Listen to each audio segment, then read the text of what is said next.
داخویانی جی جالی PKK و هاتیه تماشوان نجا اندام کمیته ناوندی PKK هیلین امید ده پیوینه که دلگل مدیای نزیکی PKK دبیجه رولا ریبر PKK عبدالله اوجالان یاد پیواجوی ده گلکی گرینگه گوتیه پیوندیه که وان یا راست لگل اوجالان نینه لی پیواجوی لگوری پرسپکتیف نوی دمشینن. هیلین امید گوتیه جبو بریارا دانینا چکان ببه کریار آزادی فیزیکی اوجالان پیوستیه که بلزه دوی ریبرا پو آزاد به. جبلی وی تو هیزک نکاره بریاران بوان بده جیب جی کرن. ده درباره ناوی کمیسیونا پارلمنتوی دجی هیلین امید رخنین توند لتیگه ها ترکیه یا به ترور کریه. گوتیه او به تیگه و پیناسه تروریست قبول ناکن.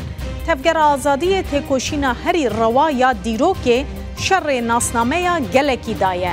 مافی برخودان الدجی ظلمه مافی هری گردونیه.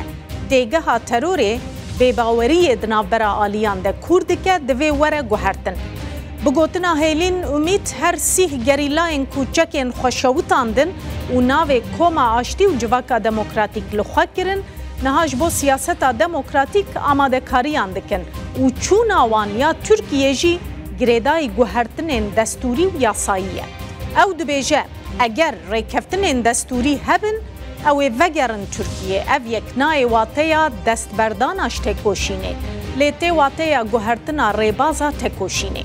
هیلین امید درباره کمیسیونا پارلمنتویا ترکیه دجی گوتیه دوی کاری وی نتنه پیواجویا چکدانی نبه دوی او یاساین انتگراسیونا دموکراتیک و یاساین آزادی درخینه دوی کاری به پروژه یاسایان آماده بکه اگر او نبن گاوین کو معاویت نه ویل هوای بمینن. هیلین امید گوتیه جی ایدی مراسیمه که دنا شوتاندنا چکان دوباره نابه بلا کس نل بندا مراسیمه که دم به نه پیوسته افکار ببه وکه شو وکه پیاما پیوست هاته داین پشتی کو بسه حوزات چکا خودانی کی دکاره بیجه هینا جی چک دسته ین لچیا ده هنه. جالی موه گوتیه اف نیقاش بداوی بویه ایدی یک کدوه صمیمیت خو اثبات بکه آلیه دنه.